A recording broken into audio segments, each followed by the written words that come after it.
Tá me ouvindo? Estamos aqui? Acho que eu acho que o eu não tô te ouvindo. Será que é o meu áudio?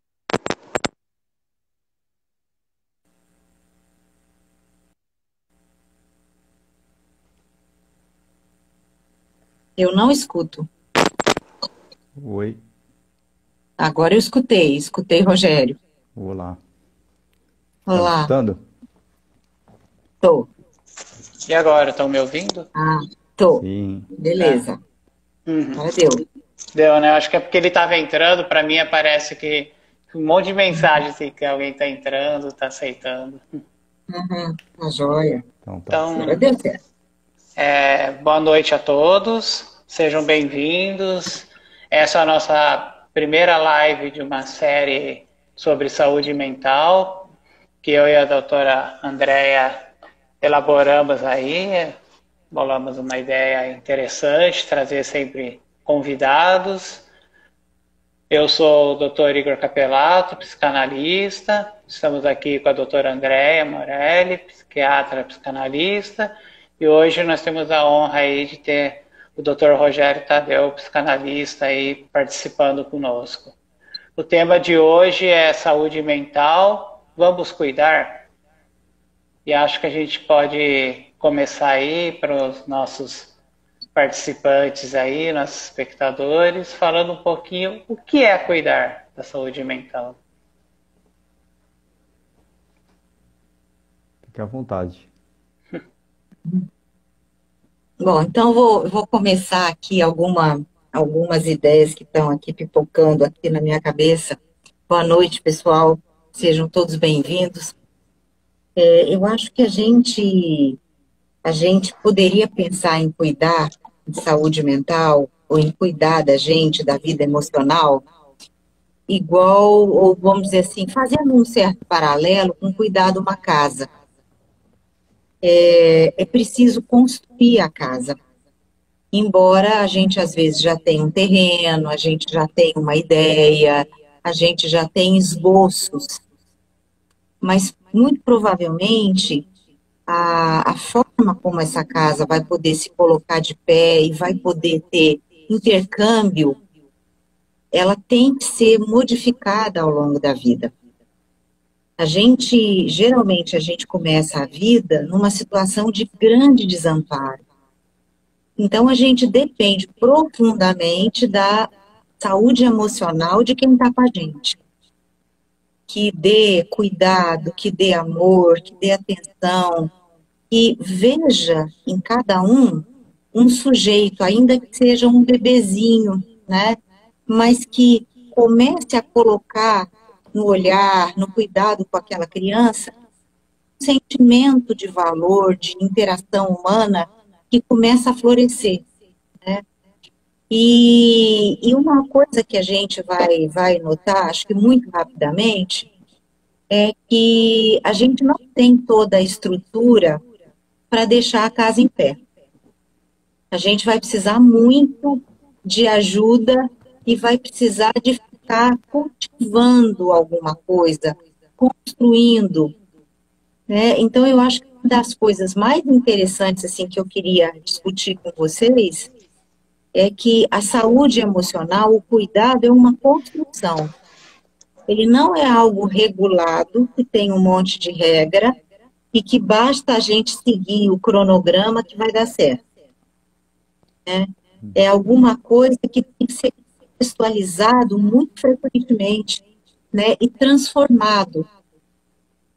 Então, eu acho que é uma grande questão, né? Às vezes as pessoas pensam que cuidar em saúde mental significa que eu vou seguir algumas regras.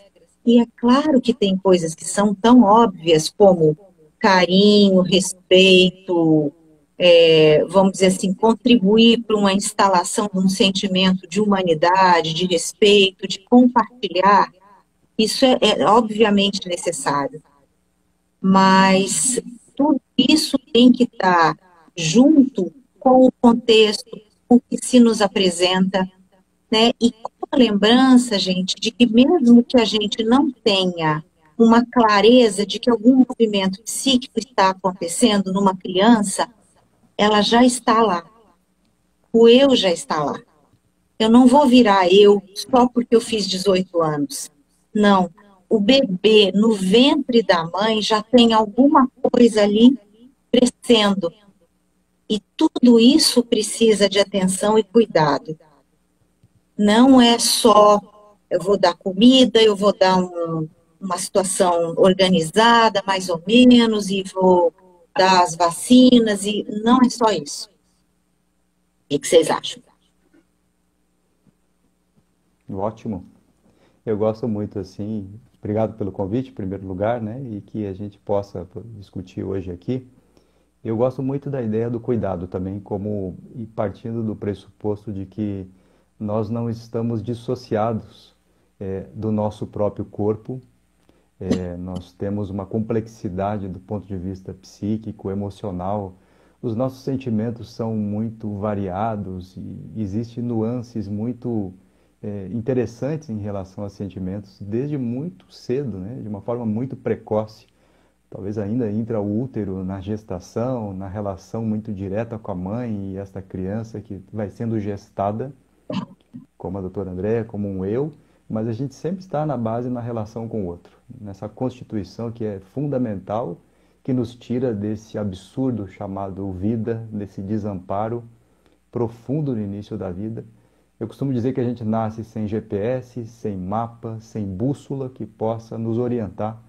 E é o outro que nos oferece a chance de um pertencimento, de uma direção, a partir do colo, do cheiro, do toque, da voz. E antes disso, antes inclusive da aquisição da fala de uma criança, de um bebê. O bebê grita, chora, esperneia, reclama, né, coloca o seu lamento. Uma das coisas que eu gosto de pensar em termos de saúde mental como cuidado, para ver o quanto muitos de nós às vezes têm uma insensibilidade ou pouca habilidade no sentido de amparar a dor do outro. Nós nascemos profundamente dependentes, imaturos, né, sem um arcabouço biológico ainda completo, o cérebro não está pronto, esse psiquismo vai se construindo na relação com o outro.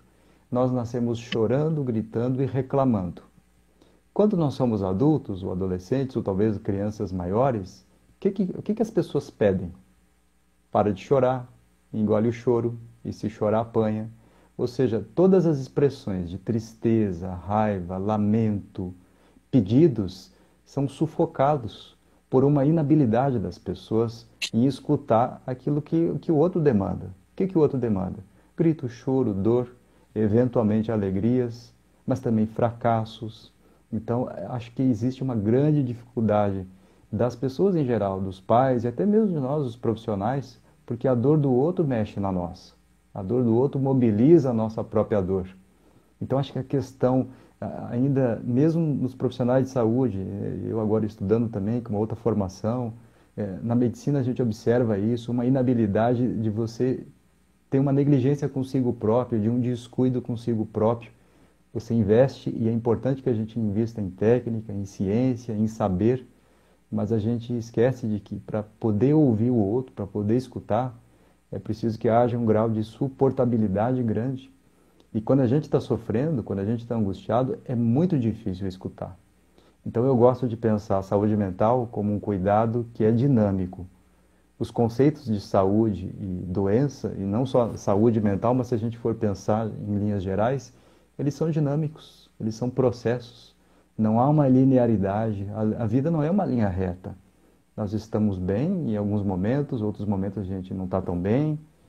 E é preciso, é fundamental que a gente possa se permitir, no sentido que nós somos frágeis. Então nós nascemos frágeis, mas a vida nos cobra que a gente seja forte, potente o tempo todo, que dê conta de tudo. E isso realmente tem uma pressão muito grande. Não é à toa os quadros de ansiedade, quadros depressivos que a gente tem observado, né? Potencializado talvez por conta da pandemia. Então, acho que precisa existir realmente uma habilidade. E eu gosto de pensar também a saúde mental como uma certa lucidez. Ela não é uma lucidez perfeita, não é... Ou seja, o lúcido também é aquele que chora, Uma pessoa lúcida, ela também sofre, ela também tem dores, ela também cai, ela também tem a possibilidade de viver fracassos, mas e eventualmente de suportá-los. Então acho que é muito importante que a gente possa ter um olhar sensível e habilidoso em relação àquilo que está mais obscuro. É diferente de uma ferida, quando ela está escancarada e você nota. A dor emocional, ela pode se manifestar, inclusive, corporalmente, né? Às vezes, em toda uma sintomatologia física que é muito rica, em quadros depressivos, em depressões variadas, né? Não necessariamente na doença, mas acho que a saúde mental não é uma linha reta. A gente precisa se dar conta disso. E que nem sempre a gente está bem. E tudo bem poder assumir isso numa sociedade que cobra muitas vezes potência, virilidade, o fato de poder dar conta, de ter sucesso a todo custo. Então acho que é preciso que existam pessoas sensíveis na ponta, os pais principalmente, né? Que possam ser cuidados para que exerçam essa função fundamental que é o cuidado. Mas isso pressupõe não apenas uma ciência, um conhecimento técnico. Se tiver, ótimo, acho que isso é fundamental. Mas à medida que a gente avança com o conhecimento e a ciência que está por trás, como nós aqui, que temos um conhecimento e vamos buscando cada vez mais, que a gente nunca perca a sensibilidade e a capacidade de ter uma habilidade fundamental para escutar o outro. Acho que isso é a questão mais fundamental. Eu vou aproveitar o gancho para falar um pouco de algumas questões aí bem pertinentes, né? Que, primeiro, o quanto mesmo que nós não estamos preparados para ouvir a angústia dos outros. Nós, eu digo, o ser humano de um modo geral, o pai, a mãe, o amigo, o colega do trabalho, o professor na escola que não está lá preparado emocionalmente para ouvir, porque ele também não está sendo ouvido, né? Ele também não está tendo o seu espaço de ser ouvido e não aprende a ouvir, a escutar.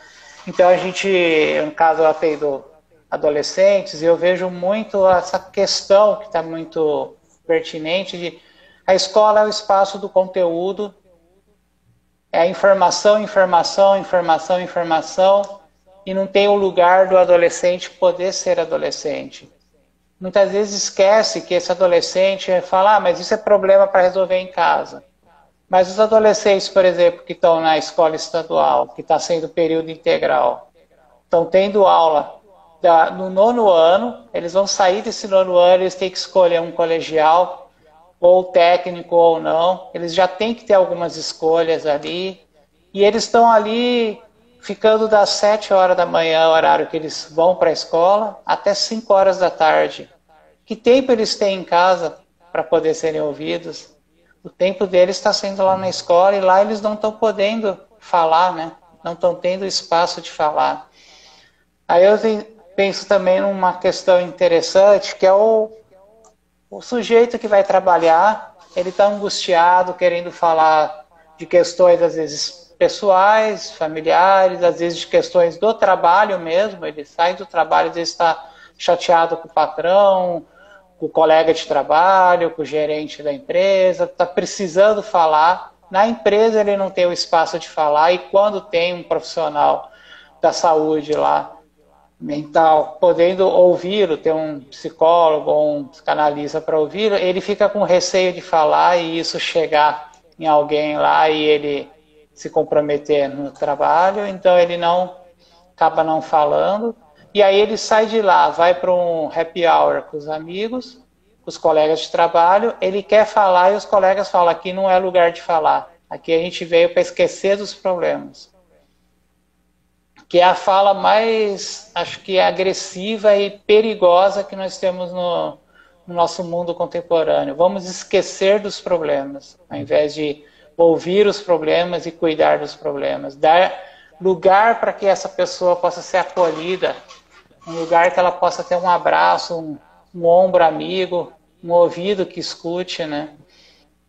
Então eu vejo muito também quanto que a gente acaba pensando que se a pessoa fala de angústia, ela vai trazer problema e problema não é legal. Então parece que o mundo está em torno dos problemas sociais, os problemas visíveis, como assaltos, criminalidade de um modo geral, e quando que os problemas internos, emocionais, não são escutados, né? O menino lá que a mãe prendia no barril, trancava ele lá no barril, a mãe foi escutada, a pessoa com quem a mãe convivia lá foi escutada, o avô que estava ali que foi como cúmplice do crime foi escutado, os profissionais que foram chamados pela mídia para falar foram escutados, a polícia foi escutada, o delegado foi escutado, o conselho de menores foi escutado, mas o menino não foi escutado. Olha que complicado, né? Sim, eu me lembro desse caso, já é um caso que não é muito novo, mas eu acho que esse ponto que você tocou é fundamental, existe na nossa cultura, ou não só na nossa cultura, mas um verdadeiro pavor de vida emocional, às vezes. Está mudando um pouco, já foi muito pior. Mas ter essa escuta, ter espaço que você possa falar, ou mesmo chegar em casa e falar de alguma coisa, do que está sentindo, às vezes é encarado como pura fraqueza. Uma vergonha, então é melhor calar a boca, fique quieto e vamos manter a ordem, ou vamos manter uma aparência de bem-estar. E realmente as pessoas, às vezes, isso é uma coisa muito delicada, porque a escuta, ela é muito importante, mas ela precisa, às vezes, ser direcionada para uma escuta amadurecida. Porque, às vezes, o pessoal escuta e diz, olha, vamos entrar cara, porque aí a dor passa. Ou vamos gastar dinheiro, ou vamos assaltar alguma coisa, porque aí com aquele dinheiro a gente compra isso, isso, isso. Existem muitas formas distorcidas de simular uma escuta e de simular o que é poder para viver na vida, para exercer alguma função ou alguma capacidade na sociedade. Então, acho que isso é uma coisa que está na nossa espreita. A nossa cabeça precisa de algumas formas para se defender, né? A gente tem que ter na nossa casa, a gente tem que ter porta, de vez em quando a gente tem que ter um portão mais firme, de vez em quando a gente tem que ter várias janelas, e a gente tem que ter um lugar que processe a angústia, o fogo, a paixão, o ódio, o amor, o desejo. A gente tem que ter essas coisas dentro da gente. E a gente, às vezes, constrói formas de se defender disso que, às vezes, acabam sendo doentes. Por exemplo, esquecer de vez em quando alguma dor não tem problema, mas se isso é a única coisa que a gente faz, tem, né? Então, o problema é que, às vezes, algumas formas da gente se defender desse sofrimento emocional se tornam verdadeiras prisões e verdadeiros vícios. Por exemplo, a criança está dando trabalho, deixa ela dentro do barril, e realmente, às vezes, a criança não vai ser ouvida, a família não quer que a criança seja ouvida, e às vezes a família nega o que aconteceu, eles têm vergonha e não pedem ajuda, né, para tentar lidar um pouco melhor com as coisas. Eu brinco muito, porque às vezes o pessoal fala assim, a minha família não me escuta, não dá espaço e fica com aquela aparência para os outros que está tudo bom, né? Aquela família margarina, né?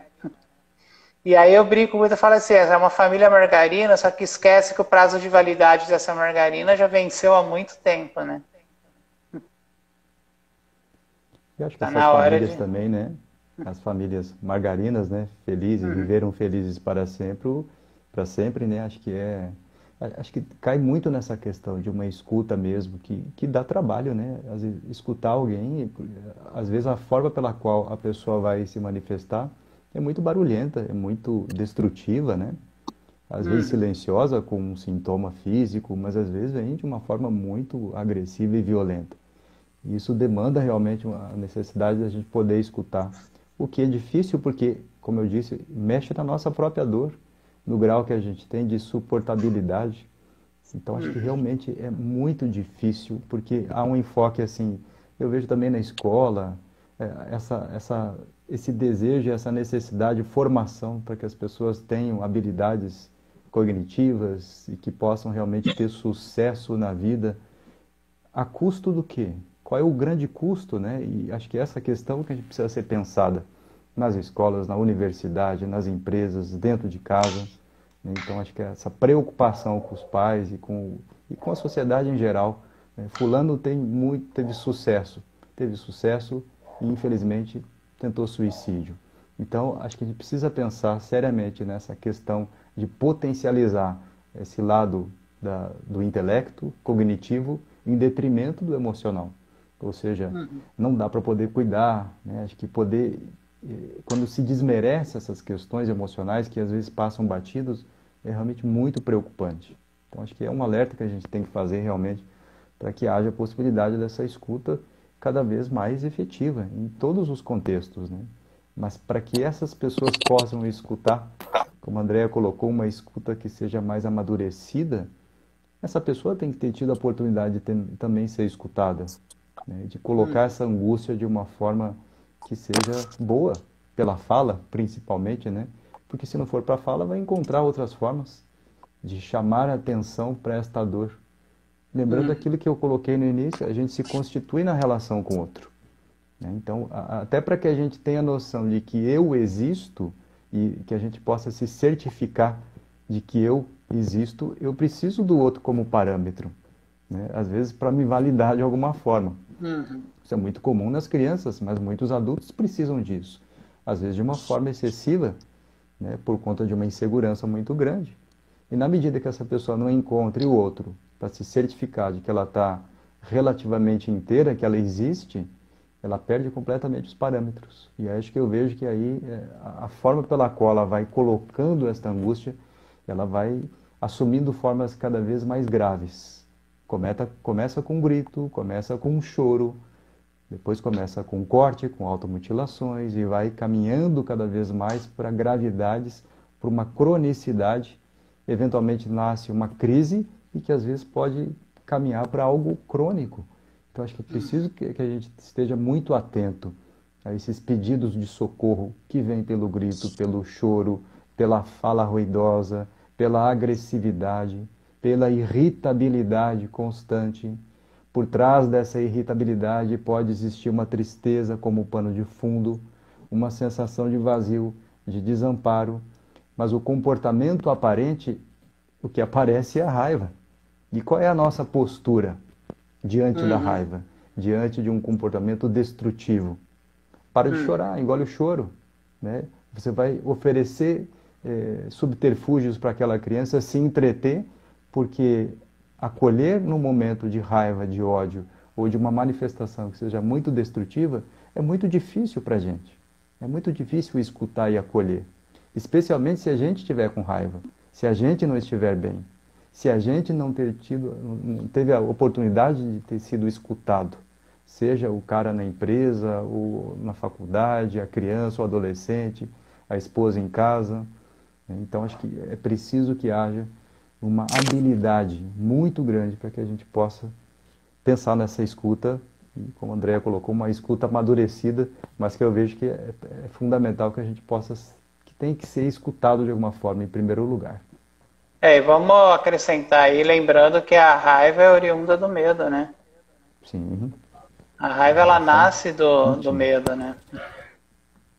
Sim. E o medo está aí aparecendo de maneiras, agora principalmente, né, intensificando, maneiras mais intensificadas, mas ele não está tendo lugar para ser falado, né?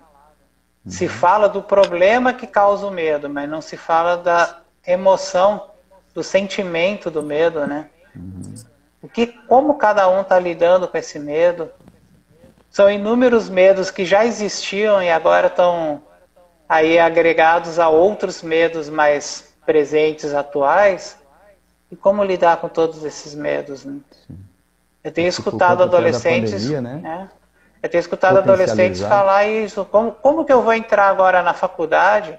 Como que eu vou continuar a faculdade se eu não passei 2 anos e talvez eu passe um 3º ano trancado em casa, sem experiência de vida? Eu tenho adolescentes que eu comecei a atender, eles tinham acabado de fazer 13 anos, e falando, o primeiro ano eles tinham 11, 12, e de repente estão com 13, ou seja, entraram na adolescência sem sair de casa, trancados em casa, não tiveram a experiência de ser adolescente. Assusta, né?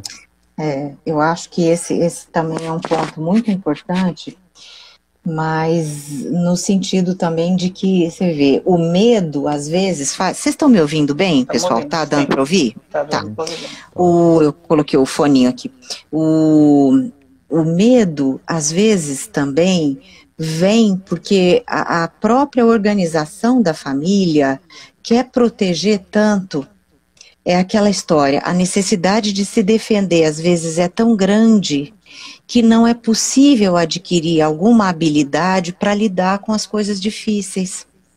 Então, sim, os jovens, as crianças, às vezes estão sendo muito privados, às vezes pelo excesso de cuidado.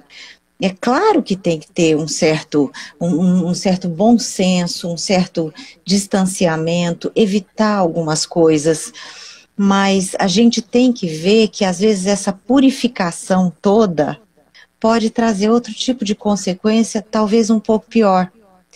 Porque a gente pode conversar com pessoas muito amorosamente a alguma distância, muito cordialmente a alguma distância. A gente pode permitir alguns graus de aproximação, né? Mas se a gente não puder ajudar esses espaços a se constituírem, a serem legitimados, os nossos jovens, os nossos adultos vão sofrer bastante. E uma coisa interessante, gente, é que assim, essa forma da gente ter que viver conversando e conversando à distância parece quase que uma resposta à excessiva proximidade que existia antes. Porque o problema da nossa juventude há algum tempo atrás é que existia, tipo, eu vou numa festinha, aí eu vejo uma pessoa bonitinha lá, e eu fico com essa pessoa. Eu beijo, eu abraço, e ali, às vezes na festinha, eu já atendi adolescentes que ficaram com tantos outros adolescentes que eles não sabem o nome, não lembram, quer dizer, era um mero número.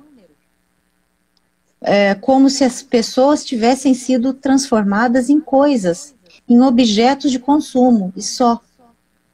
Então, vamos dizer assim, aonde existe proximidade aí? Nenhuma.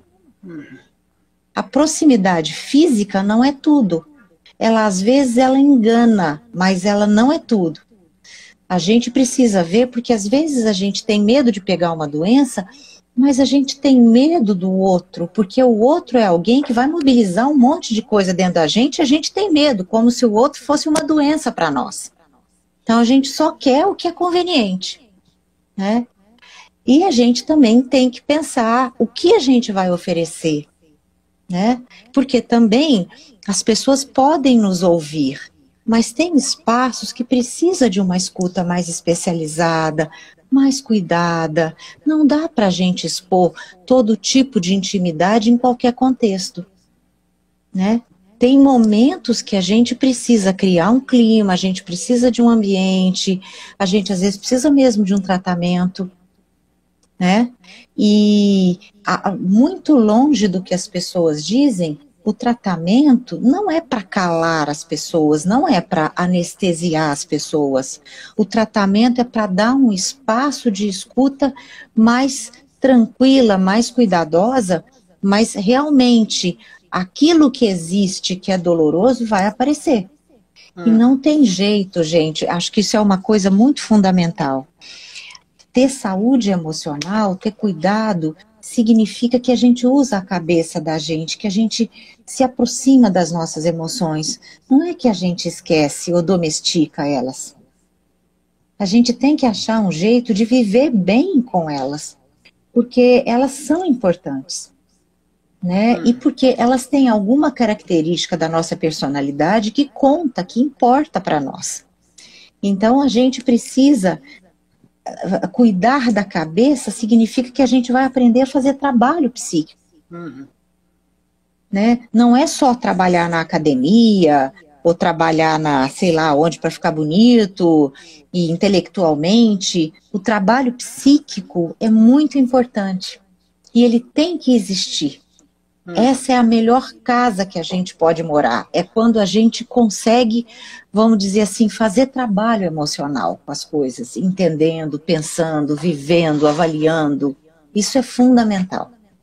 Eu gosto muito de falar assim, que a gente tem 3 corações, né? Tem o coração, mesmo que está ali bombeando. Tem o coração da vida, que é as pessoas que podem nos acolher. E tem o coração fundamental, que é a mente, né? Porque a mente é quem decide tudo, né? As decisões estão ali, né? Mesmo o sujeito que vai para a academia para cuidar do corpo, pensando na estética, ele só vai para a academia cuidar do corpo porque a mente decidiu ir para a academia cuidar do corpo. E a gente coloca a mente como se fosse uma coisa assim, se eu estou cuidando dela é porque eu tenho algum transtorno, porque eu sou louco, aí aparece aquela ideia da loucura, né? E eu fiquei pensando muito nisso, né? Como que surgiu essa ideia de loucura, né? E na Idade Média, até um pouco antes, assim, nos primórdios da Idade Média, a loucura surgiu como algo assim, o sujeito que a gente não tinha respostas da ciência para cuidar. O louco era aquele que tinha alguma doença que a ciência não podia cuidar. E às vezes não era doenças mentais, às vezes eram doenças físicas. E se não sabia como cuidar, então aquela pessoa ela tem que ficar distante, porque eles não sabiam se aquilo era transmissível ou não. Se acreditava que o sujeito esquizofrênico podia transmitir a esquizofrenia, né? Que eles não chamavam de esquizofrenia, mas dizia que a pessoa ela tinha visões, né? Então quem tinha visões, alucinações, podia transmitir a alucinação para outros. Então era uma crença por falta de conhecimento científico, né? A primeira vez que se usa a palavra loucura como um transtorno da consciência e não mais como uma situação, vamos dizer assim, assustadora, mas era um transtorno da consciência por falta de um aprendizado emocional. Foi numa peça do Shakespeare, no Hamlet.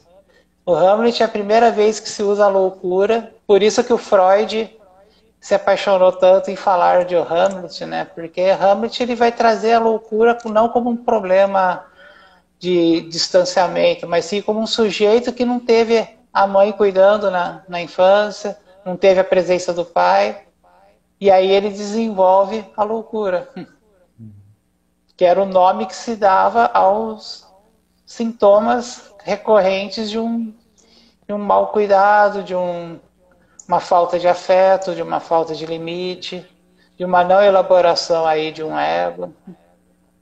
Ô Igor, eu fico pensando, quando você fala disso, e a todos que nos escutam, e pegando um pouco do que a Andrea falou, acho que quando a gente tem uma sensação de estranhamento em relação a nós mesmos e com o outro, Freud até tem um texto belíssimo chamado O Estranho, né? Ou seja, essa capacidade de a gente se estranhar com determinados sentimentos, emoções, ela é fundamental. Quando a gente também percebe esse estranhamento no outro, aquilo que eu não consigo dar conta, nós não temos respostas para isso. Acho que nem para aquele que é estranho a nossos olhos, mas também para a nossa própria estranheza. Então, quando a gente pensa que o medo tem que ser silenciado, ignorado, ou não pensa nisso, ou não pensa nos problemas, é justamente o contrário. Quando nos chega uma sensação estranha, nós temos que prestar atenção muito nisso. E poder, na medida do possível, colocar palavras, né? Nominar os sentimentos é fundamental. E aí, eventualmente, buscar ajuda especializada para nos ajudar nesse processo. Porque se esse estranhamento fica por um tempo, a gente precisa ficar com esse estranhamento por um tempo. Mas se ele permanece, se ele perdura, isso tem um efeito muito danoso, né? Então é fundamental que a gente possa suportar o nosso próprio medo e entender que recado este medo está nos dando, ou a raiva, ou qualquer outro sentimento. Mas a sociedade que a gente vive faz, né, tem uma postura de anestesiamento dessas emoções, o que, óbvio, em algum grau, em alguma medida, quando isso é insustentável, insuportável, e quando descamba, talvez, por uma questão onde a pessoa não dorme, tem privação de sono e outras questões de ordem fisiológica, é óbvio que a Andréa, como psiquiatra, sabe disso, é importante a medicação nesse sentido, para reduzir um pouco, talvez, esta ansiedade, né? Mas, ainda assim, é fundamental que a gente possa lidar com a nossa própria estranheza, né? Que sensação estranha. Eu, atendendo pacientes, a gente vê muito, eu me sinto estranho, né? O que você sente? Eu não sei dizer, eu não tem palavras que possam representar isso. E à medida que a pessoa realmente entra em contato com a intimidade dos seus próprios pensamentos, dos seus sentimentos, eu acho que esse é um convite fantástico que a gente faz, no sentido de não se livrar daquele mal-estar de uma forma repentina, mas que a gente possa ter condições e recursos emocionais para poder suportar e para poder sustentar um pouco isso. Por isso, ter alguém que nos escute é importante, para que a gente possa, na medida do possível, ir se aproximando. Vou usar uma expressão de uma paciente que ela chegou e pôde falar algumas coisas, e ela falou que um dia ela iria me contar que provavelmente ela ia chegar cada vez mais no quarto escuro. O quarto escuro era a expressão que ela utilizava para se aproximar de um conflito muito grande e que não foi, obviamente, nas primeiras sessões. Demorou muito tempo para que ela pudesse pensar no quarto escuro. Imagina falar. Para algumas pessoas é insuportável pensar. Falar, então, acho que é um grau muito maior. Então, é importante que a gente possa, ao invés de ignorar ou varrer a sujeira para baixo do tapete, que a gente possa ter a coragem realmente de poder olhar a nossa própria estranheza, o estranho que mora em nós, o estranho que mora no outro, que aí talvez a gente possa pensar na loucura, né?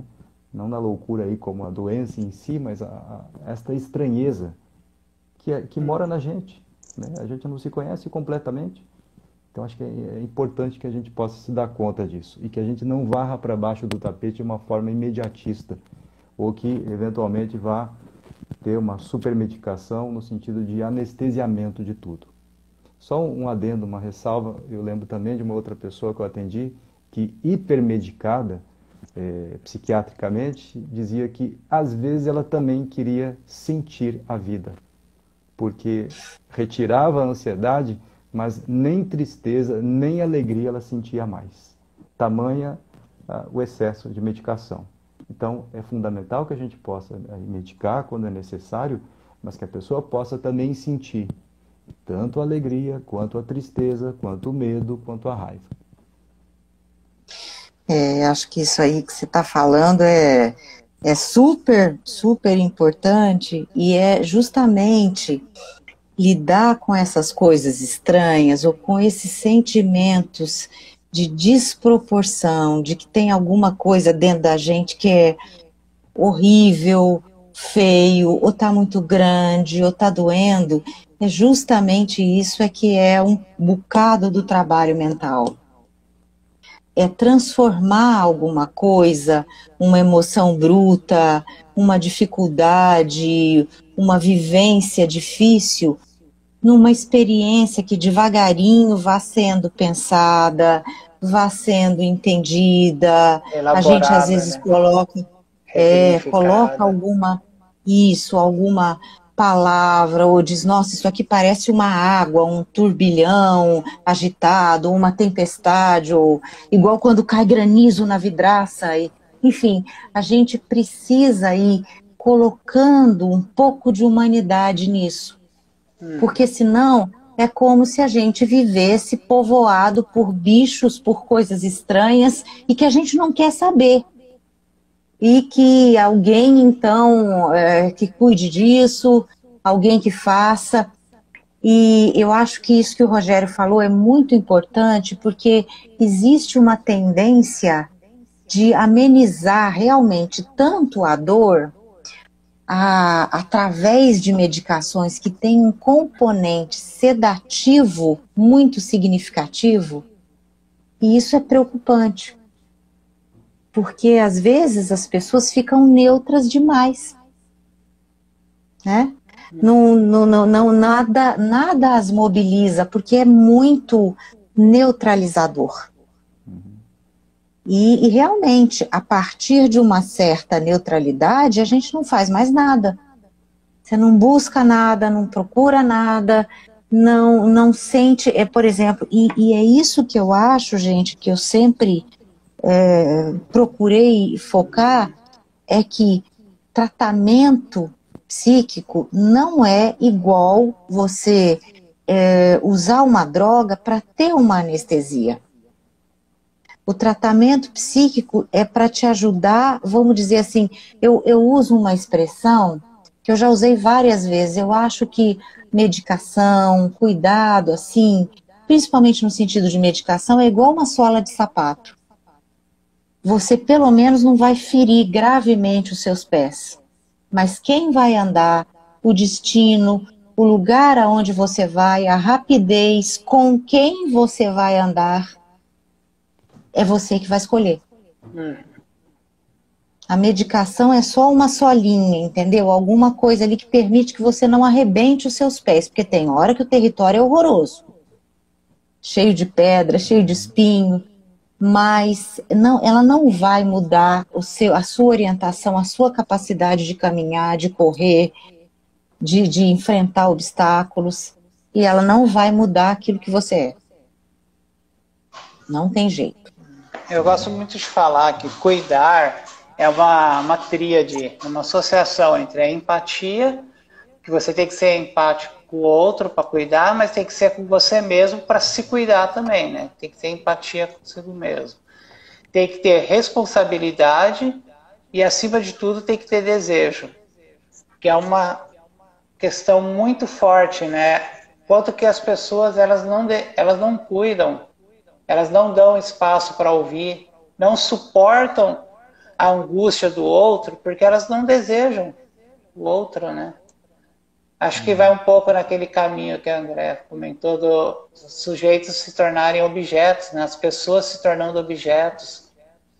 Então, quando elas se tornam objetos, você não tem desejo por ela, né? Você pode ter prazer, mas não tem desejo. E sem desejo, como que vai escutar, né? Fica a obrigação, né? Obrigação. Onde há obrigação, não há desejo. E uma outra questão, pensando um pouco também no que o Rogério e a Andréa falaram, que veio muito para mim, assim, eu escuto muito as pessoas falarem assim, eu vim fazer terapia porque eu tenho um problema. É sempre assim, eu tenho um problema para resolver, eu tenho um problema para resolver. E aí, aos pouquinhos, eu tenho trabalhado muito com a ideia, vamos tirar essa palavra problema, entender o que é que você veio, de fato, aqui para resolver. É um problema ou não é problema? Porque quando é problema, a pessoa quer resolver e acha que tá bom e acabou, né? Quando ela percebe que aquilo não é um problema, ela começa a aceitar, começa a abrir mais, falar coisas que ela não tinha coragem de falar, porque sai desse lugar que a gente estava falando do preconceito que existe com cuidar mental, né? Existe um preconceito muito forte do cuidar mental, porque ainda hoje se tem esse receio, né? Se tem doença mental, vamos isolar. Tem doença mental, vamos tirar da sociedade, vamos deixar ela escondido, porque eu não suporto a doença mental dele. Porque já trata como doença mental, né? Então, às vezes até fala assim, mas o sujeito está chorando muito, mas ele chora muito, tal. O que eu faço com meu filho que ele não para de chorar? Eu falei assim, graças a Deus que ele chora. Imagina se ele não tivesse sentimentos, se ele fosse igual aquele sujeito que está lembrando um pouquinho do que o Sartre escreveu, que chamou de homem absurdo, né? Que é aquele sujeito que não tem sentimento nenhum, que tanto faz para ele se tá bom, se tá ruim, se é doce, se é salgado, tanto faz porque ele não tem desejo nenhum. Ele não sente emoções nenhuma, né? Você sabe que uma das coisas que me preocupa muito é essa indiferença. né? Porque esta, e que pode ser muito bem colocada, às vezes, como aquilo, como, às vezes, uma prescrição excessiva de medicamentos, por exemplo, corre-se o risco dessa pessoa se tornar indiferente. Então, e aí, o não sentir, né? Acho que o medo, por exemplo, é extremamente importante, a gente sabe, como proteção, prudência, né? E que, às vezes, como base aí da raiva, como a gente sabe, mas é importantíssimo que a gente possa gritar, chorar, e realmente essa questão da indiferença, ela é muito perigosa, não só para nós, mas também daquelas pessoas que estão, eventualmente, vão buscar e vão se profissionalizar lá na ponta também, que vão ser os cuidadores, por exemplo, né? Então, há uma preocupação, especialmente na minha parte, assim, no sentido de que, na medida que a gente vá formando gerações, onde você veicula a ideia do sucesso profissional e o enfoque só cognitivo, se esta pessoa vive uma certa indiferença e os outros agem de uma forma indiferente em relação a ela, que profissional vai ser esse, né? Então, essa pessoa vai ser lançada ao mundo, para a sociedade, para ofertar um cuidado. Será que por desejo ou por obrigação? E aí eu fico pensando se essas pessoas, porventura, se tornam cuidadores.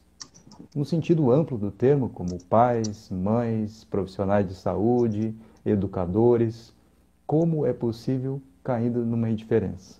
Então, acho que a indiferença é um sinal preocupante e quando ela chega até nós, a nossa função muitas vezes é poder olhar para essa indiferença para ver se existe algum desejo, né? Muitas vezes existe a morte do próprio desejo, né? Então, é fundamental que a gente possa resgatar isso de alguma forma. Não sei o que vocês pensam disso. Acho que é muito necessário a gente pensar, a gente sofrer as coisas, né? Quando a gente não é indiferente, a gente se mobiliza, a gente sofre. É por isso que às vezes a indiferença é tão procurada. Mas eu acho que vale a gente fazer um certo contraponto aqui. Por exemplo, se eu estiver trabalhando numa UTI neonatal, com os bebezinhos muito frágilzinhos, eu não posso ficar pensando muito na dor, no sofrimento. Eu tenho que me desligar um pouco daquela dor, que às vezes eu tenho que colocar uma sondinha no bebê, eu tenho que colocar um soro, às vezes tem que puncionar na cabecinha do neném, porque é a única veinha maiorzinha que dá para puncionar. Então, às vezes, eu tenho que limitar um pouco a minha dor, ou a minha sensibilidade à dor, em prol do desejo, de um outro desejo também, entendeu? De um outro momento, de um passo além. Mas o que eu não posso esquecer é que, apesar daquilo, de eu ter que ter um certo controle em alguns momentos, eu tenho que estar aberto para que ali é uma vida humana, para que aquela criança precisa ouvir a voz humana, os pais precisam entrar ali, não pode ser tudo tão puro, tão limpinho, que não pode ter gente, que não pode ter contato, né?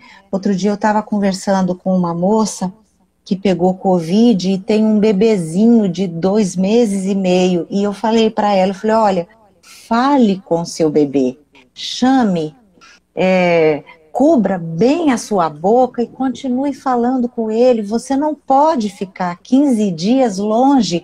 Aí ela me disse, não, mas a minha família não quer nem que eu chegue perto, eu não posso ficar nem no quarto. Ok, existe algum risco, mas talvez a mãe consiga se controlar para não tossir, para não expor alguma secreção, mas pelo menos para o bebezinho saber e ouvir e perceber que ela está viva. Entenderam? Porque há algumas coisas, gente, que a gente precisa se aproximar. É verdade que a gente precisa conter um pouco da nossa vontade de agarrar a criança, de fazer alguma coisa, de tratar aquela situação como se nada tivesse acontecendo. E às vezes é muito doloroso a gente ficar ali sem poder abraçar e fazer os cuidados. Mas a gente precisa se aproximar justamente por causa dessa não indiferença, né? De que a gente tem que ter algum compromisso.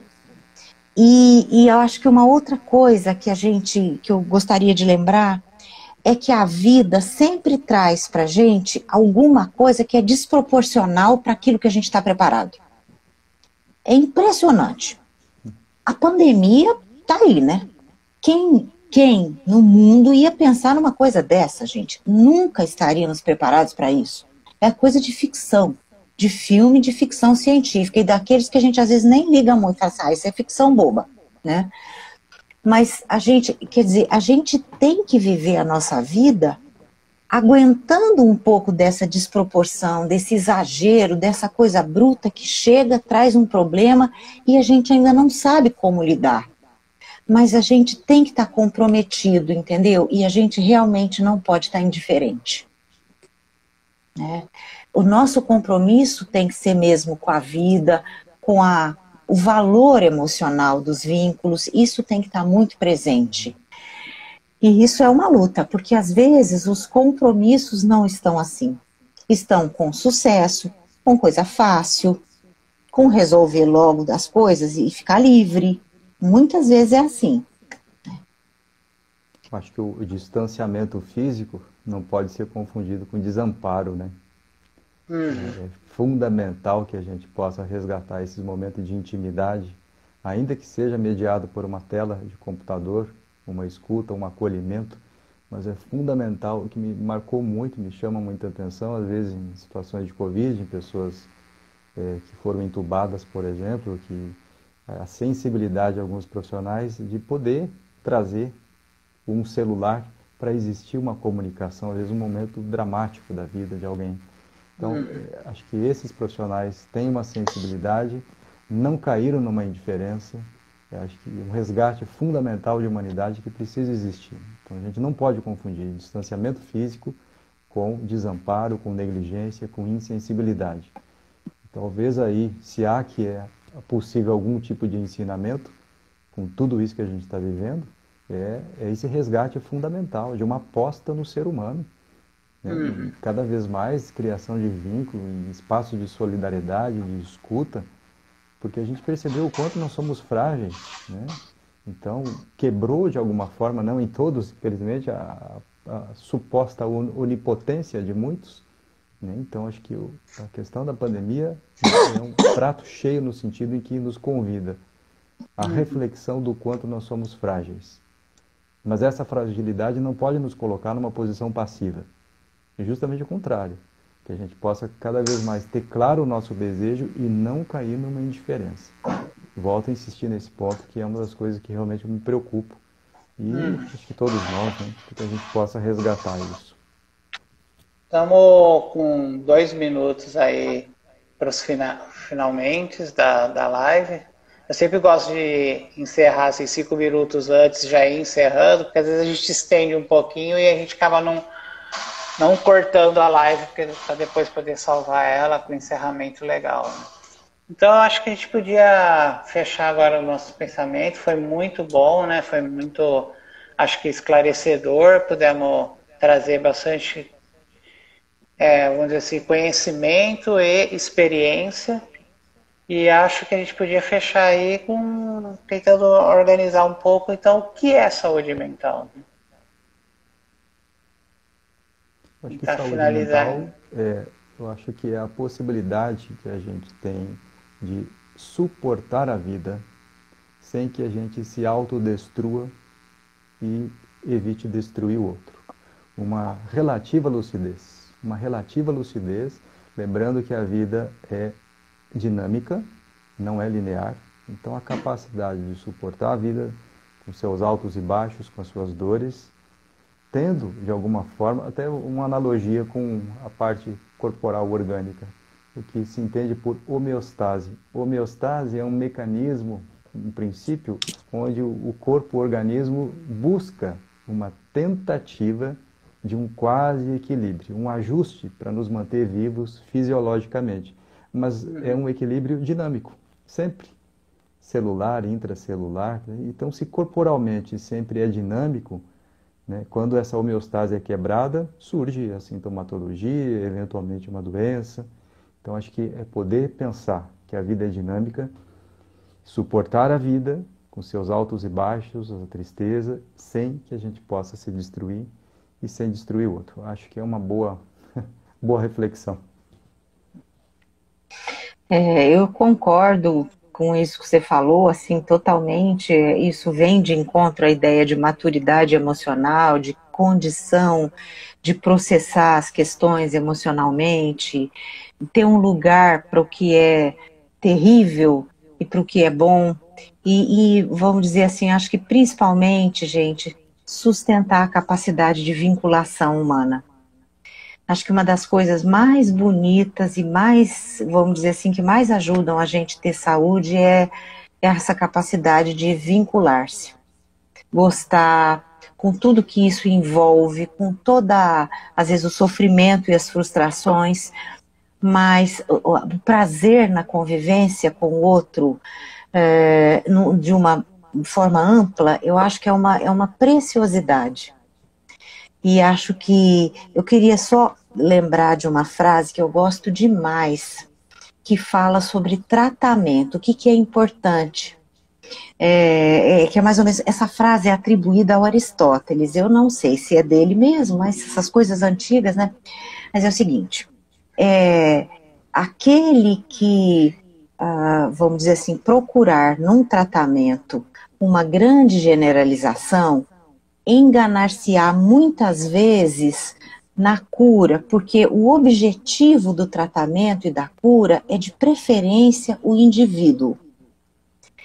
Quer dizer, eu acho que a gente tem que tomar muito cuidado, porque a saúde sempre é uma questão individual. A saúde emocional, a saúde física é uma questão individual. A gente tem que correr muito dos algoritmos, das generalizações, porque aquilo nivela e você destrói a subjetividade. E a riqueza do ser humano é a subjetividade dele. Não estou dizendo que as coisas coletivas não são importantes, mas a gente não pode jogar fora a subjetividade, senão daqui a pouco a gente fica igual a família dinossauro, que chega os velhinhos, vamos jogar os velhinhos do precipício, porque está na hora. Não sei se vocês lembram de um desenho da família dinossauro, que tem uma hora que a vovozinha não quer de jeito nenhum ser jogada do penhasco. E o pessoal fala, e aí tem toda uma questão lá, por que não desprezar as pessoas, né? Por que valorizar o indivíduo?